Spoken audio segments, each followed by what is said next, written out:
No mundo, nas casas, na espiritualidade. A responsabilidade do homem na evolução dos animais. No ar, pela Web Rádio Meimei. Animais, nossos irmãos.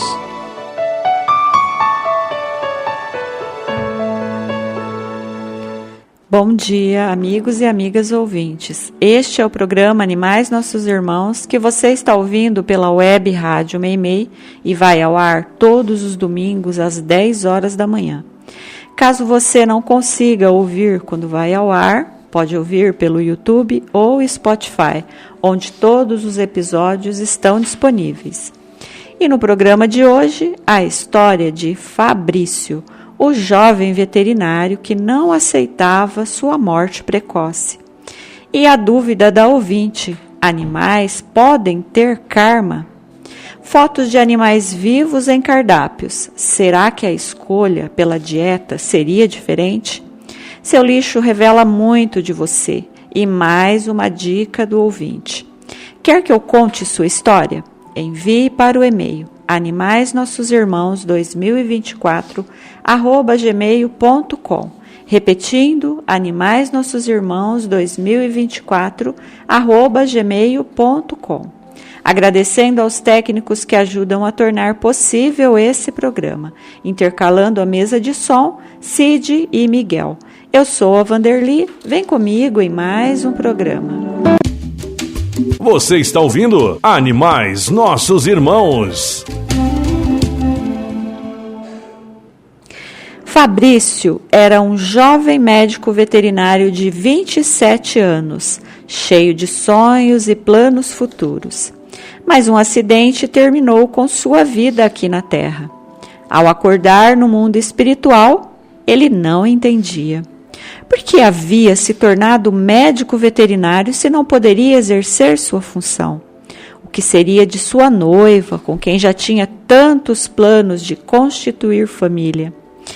Ele foi levado para a colônia Nosso Lar, sim, essa mesma que conhecemos pelas obras de André Luiz, Psicografia de Chico.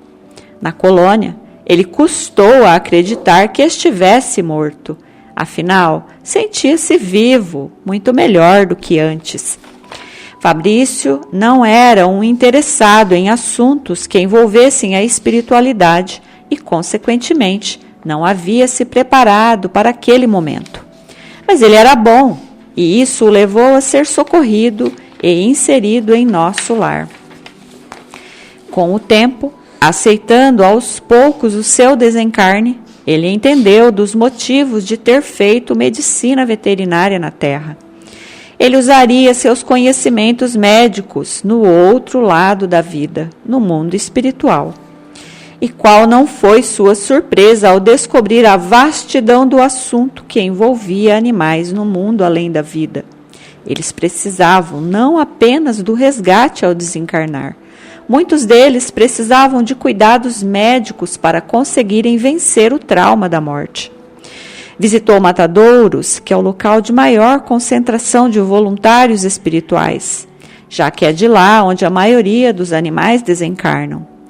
Fabrício precisou estudar para conseguir entender, precisou se resignar ao ver a maldade humana e odiou as pessoas em alguns momentos. Se todas as pessoas visitassem o matadouro, o mundo seria vegetariano, ele pensava. Como as pessoas são cruéis, como são maldosas. Diante de suas revoltas, acabou recebendo permissão para rever algumas de suas vidas passadas. E, surpreso, percebeu que não era diferente daqueles que vinha odiando nos últimos tempos. Também já fora um criminoso de animais. Essa revelação mostrou a ele que não deveria julgar e apenas trabalhar. Fabrício se tornou um trabalhador exemplar na colônia Celeiro dos Anjos. Quer saber mais? Conhecer as aventuras de Fabrício? A história completa está no livro A Desencarnação dos Animais, escrito pela médium Janete Marie Monteiro Figueiredo. Um livro de fácil leitura, com informações valiosas que nos fazem refletir não apenas no sofrimento e na evolução dos animais, mas na necessidade que um criminoso de animais possui em reverter sua culpa e transformar o que antes foi descaso e crueldade em amor e acolhimento. Vale muito a pena ler. O ouvinte quer saber.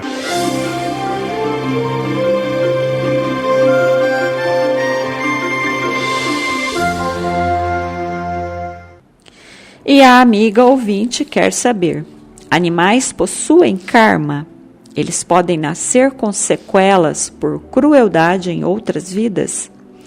Olá, amigo ouvinte, obrigada pela pergunta e não. Normalmente os animais não possuem karma e quando nascem com deficiências é provavelmente de ordem física e não espiritual. Mas note que eu disse normalmente. Afinal, sabemos que não se pode enquadrar uma infinidade de estágios da evolução espiritual em um único conceito. Animais não possuem consciência dos atos. Eles não matam por diversão e tampouco são cruéis. O que pode acontecer, e isso já foi inclusive falado por Chico Xavier em rodas de amigos, é que cães que desde cedo são criados para atacar, instigados a praticar assassinatos, podem tomar gosto por isso. Afinal, estão em aprendizagem. Ao aprender a gostar de matar, eles podem, em muitos casos, desenvolver karmas menores, mas ainda assim podem ter que arcar com seus crimes. Mas tudo isso dentro da capacidade de entendimento de cada animal. Afinal, eles pouco entendem, não seria justo pagar integralmente por crimes que foram induzidos a cometer. Uma coisa que nunca devemos esquecer é que não sabemos o estágio evolutivo desse ou daquele animal, e alguns, como eu já disse em vários programas, poderiam nos surpreender. Espero ter respondido sua pergunta e continue perguntando. Foi notícia, foi notícia.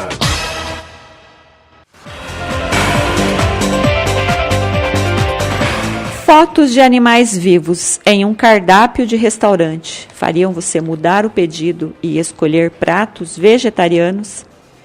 A partir desse questionamento, cientistas de uma universidade de Norwich, na Inglaterra, desenvolveram um novo estudo para entender o impacto da estratégia na decisão dos consumidores.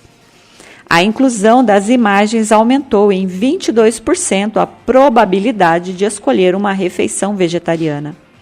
Imagens de animais, como um lembrete da origem da carne, podem influenciar as escolhas alimentares.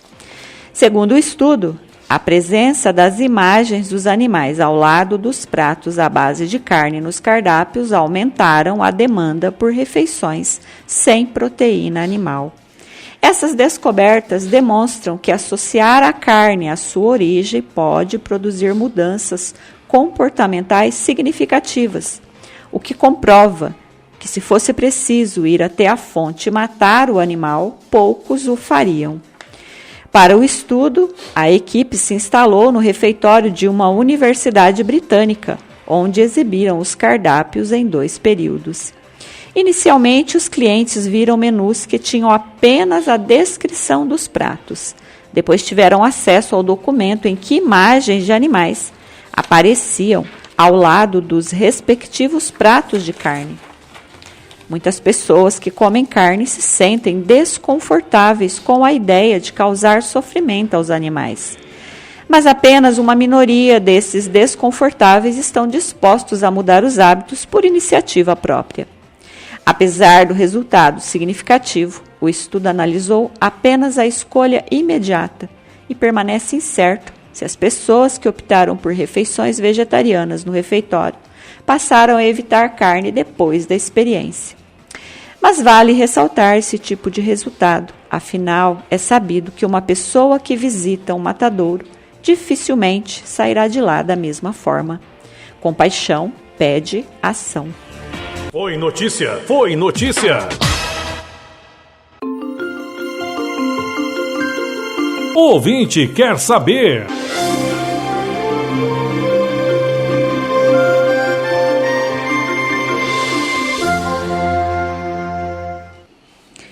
E uma pergunta que vai de encontro ao quadro anterior. A amiga pergunta: o quinto mandamento, o não matarás, até que ponto pode ser entendido quando aplicado a animais? Não seria errado matá-los também? Olá, amigo ouvinte, eu não tenho a menor dúvida quanto a isso. Para mim, a ordem não especifica se é proibido matar humanos ou não. Ela é simples e direta e deixa ao encargo de cada consciência interpretar. Claro que no grau evolutivo em que estamos, onde quase que em totalidade as pessoas do planeta mascaram seus deveres, escondendo-se por trás de textos mal interpretados ou interpretados superficialmente, o mandamento foi limitado aos seres humanos, já que a proteína animal e, consequentemente, a morte desses animais para obtê-la tornou-se comum. Não seria muito inteligente estender o não matarás a todos os seres vivos. A pergunta 62 do livro O Consolador, de Emmanuel, psicografia de Chico Xavier, responde bem essa questão. Deixo a dica para que busque e leia. Enquanto isso, sigamos esperando o momento em que todos os animais forem vistos como parte da criação, em que as leis divinas os amparem da mesma forma que tem feito com humanos. Mas há que ressaltar uma coisa: esse mandamento não impede que atrocidades sejam cometidas, até mesmo entre humanos, e temos as guerras para comprovar isso. A verdade é que enquanto houverem guerras, haverá animais sendo exterminados, pois que quando um ser se ilumina e abre mão de compactuar com a crueldade, ele já não é capaz de matar nem mesmo uma formiga.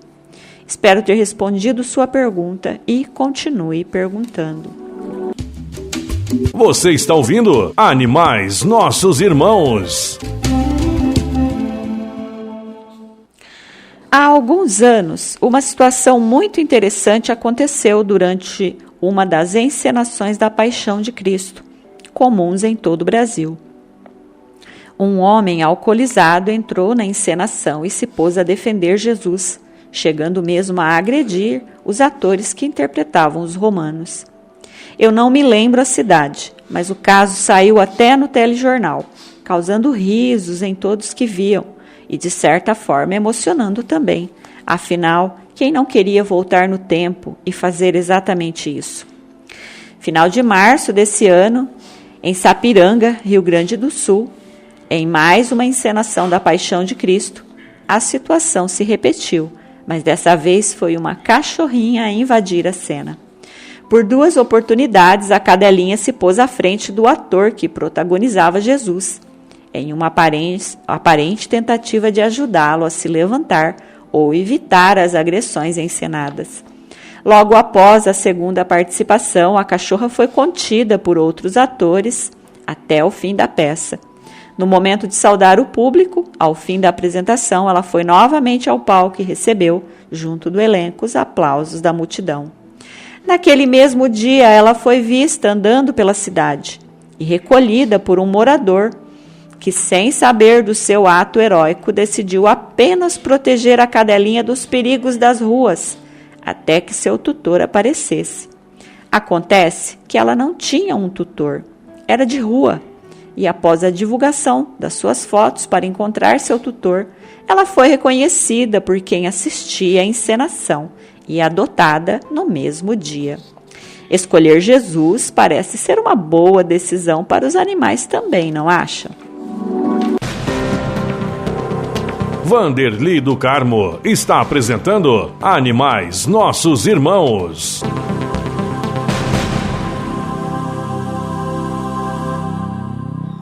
O que você faz com seu lixo? Apenas o junta e coloca na calçada ou pensa com carinho em cada coisa que vai descartar? Nosso lixo é nossa identidade e não é incomum ver em filmes perseguidores fuçando o lixo de suas vítimas. Pelo lixo de uma pessoa é possível saber se ela está doente, em um relacionamento, preferências alimentares. Como eu disse, nosso lixo é a extensão de nós mesmos e muito fala de nós. Mas não é apenas fuçando o lixo que se conhece uma pessoa. A forma como ela descarta esse lixo fala muito dela também. E, infelizmente, o que mais vemos é lixo mal embalado, espalhado pelas calçadas, revelando segredos que deveriam ficar longe de olhares. Nem tudo que vai para o lixo é lixo, e embalagens podem ser reaproveitadas, separadas com carinho para que os coletores de recicláveis não se machuquem ou se sujem, pois que eles fazem um trabalho tremendamente importante para a sociedade. Coloque em sacos fechados e bem amarrados. Imagine se fosse você a recolher o lixo de estranhos. Não gostaria de um mínimo de respeito? Mas não é apenas nossos irmãos coletores que esperam de nós respeito. Os animais de rua, que fuçam o lixo em busca de comida, podem se machucar ao procurar resquícios de alimento em latas e potes vazios. Animais com a cabeça presa em latas ou cortados com borda metálica são alguns exemplos. Meu pedido da semana é: lave as embalagens que possam ser atrativos para animais de rua. Não deixe latas sem amassar e separe o lixo. Coloque em sacos separados tudo aquilo que puder ser reaproveitado. Dá trabalho? Claro que dá, pois tudo que é bom e justo nesse mundo pede esforço, mas pode ter certeza que vale a pena. Hábitos bons geram resultados ainda melhores. Aqui o ouvinte participa. Dica do ouvinte.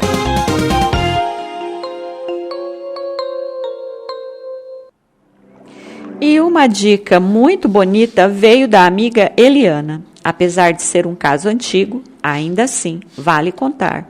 A história aconteceu na Austrália em 2012. Nicole e seu cavalo Astro, ao lado da filha e seu próprio cavalo, faziam uma caminhada quando o cavalo de Nicole afundou em um banco de lama e ficou preso. Antes que a australiana pudesse alertar a filha, o pequeno cavalo da menina também ficou parcialmente preso. Preocupada, Nicole correu para ajudar sua filha e o animal dela. Depois que levou os dois a um terreno firme, a australiana se arrastou na lama para ajudar Astro. Mas todos os esforços de livrar o animal daquela situação só o afundavam mais. O animal de quase 500 quilos corria o risco de se afogar, já que a água do mar estava chegando ao local onde ele estava preso. Percebendo o perigo, Nicole não pensou duas vezes. Entrou na lama e permaneceu ao lado dele por 3 horas, segurando sua cabeça para fora da água. Enquanto a lama o sugava, ela o mantinha calmo e vivo com sua presença constante, até a chegada dos bombeiros. Sua persistência foi fundamental para que o animal fosse retirado com vida, provando que o amor não conhece o medo. De acordo com informações dadas pela própria Nicole, ela passeia por aquele local há 20 anos e nunca havia percebido que era tão pantanoso. Local que, segundo ela disse, em muito se assemelhava com areia movediça. Quase a ponto de ter um esgotamento físico, Nicole viu com alívio a chegada dos bombeiros e socorristas, que para puxar o cavalo, a equipe de resgate precisou de um trator emprestado de uma fazenda perto da praia, assim como uma equipe de veterinários cedida pelo agricultor. Um helicóptero também estava à disposição, como último recurso para tirar Astro da lama. O cavalo foi sedado antes de ser içado pelo trator. O animal escapou da situação um pouco desidratado, mas ainda bem de saúde. Uma história de amor e cuidado, que apesar de ter mais de uma década, ainda assim vale relembrar. Você sabia? Você já ouviu falar do pássaro cortiçol de Namáqua? É uma espécie adaptada a ambientes áridos, onde a água é muito escassa. Diariamente, os machos desses pássaros percorrem grandes distâncias em busca de água para transportá-la até o ninho. E sabe como eles fazem isso? Eles conseguem transportar água para seus filhotes, armazenando durante todo o trajeto nas penas. Sim, isso mesmo. A arquitetura das penas da barriga é singular. As ramificações das penas se unem em formato de concha quando molhadas, formando estruturas tubulares que impedem que a água evapore ou caia rapidamente. Ao chegar ao ninho, os filhotes escovam as penas molhadas do pai com seus bicos para beber a água. O cortiçol de Namáqua consegue encharcar suas penas com uma quantidade de água equivalente a até 15% do seu peso corporal. Essa estratégia de transportar água permite que eles façam seus ninhos longe de fonte de água, mantendo seus filhotes seguros de predadores que geralmente rondam lagos e poças do deserto. E me diz, já conheci esses pássaros? A natureza é perfeita e esses pássaros são animais incríveis. Mais um programa chegando ao fim. Obrigada a todos que estiveram comigo. Que Jesus os acompanhe em mais essa semana. Que o amor de Maria acolha todos os corações sofredores e que os bons e incansáveis espíritos cuidem de todos os animais. Uma boa semana a todos. Fiquem com Deus e até o próximo programa.